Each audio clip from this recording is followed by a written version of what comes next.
Ajrashgan ayoldan chotki motivatsiya oxirigacha eshiting. Xulosani esa kommentga yozib ketasizlar. Ajrashib o'zim karyeramni ko'tarib, o'zim uchun lichniy brend qilib ishlayman degan ayollar bu ahmoq ayollar, to'g'risi. Chunki u tayyor turishi kerak, yetim katta quvvatimi bo'ldi, u ko'chada ishlaydi. Rizq Allohdan deymiz, lekin rizq Allohdan kelish uchun harakat qilamiz. Men hozir o'zim o'q quribman, cho'q quribman, to'g'rimi? Kerak menga shu narsalar. Farzandlar uchun, kelajak uchun deb turib qayg'urib, rizq uchun chiqamizmi ko'chaga? Chiqdingiz, bo'ldi, jamiyatda erkaklarning ichidasiz.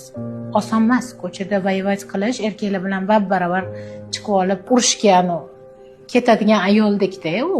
Yig'lash kerak emas, emotsiyani ko'rsatish kerak emas, hech narsani ko'rsatish kerak emas.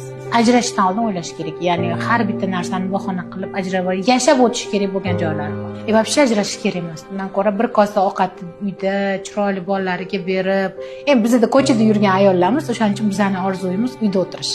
Uyda o'tirgan ayollar sizlarga o'xshab lichniy brend qilsam deydi, lekin u lichniy brend orqasida qancha mashaqqat yotibdi, qancha dard, alam, drama deb o'zi целая istoriya. Boshqa ayollar zo'r ko'chada yashayotgandir.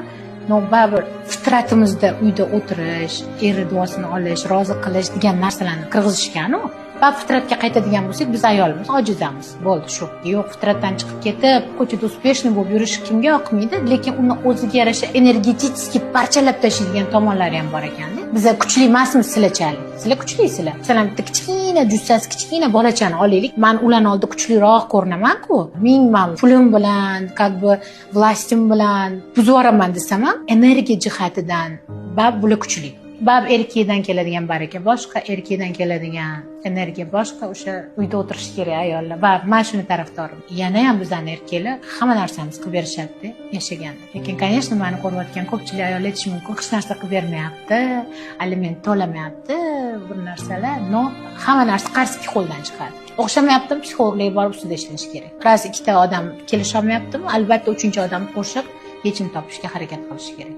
Ana bo'ldi deb prinsipga ketib ajrashib ketsa, hamma ajrashib ketaveradi, o'rtada bolalar yetim qoladi.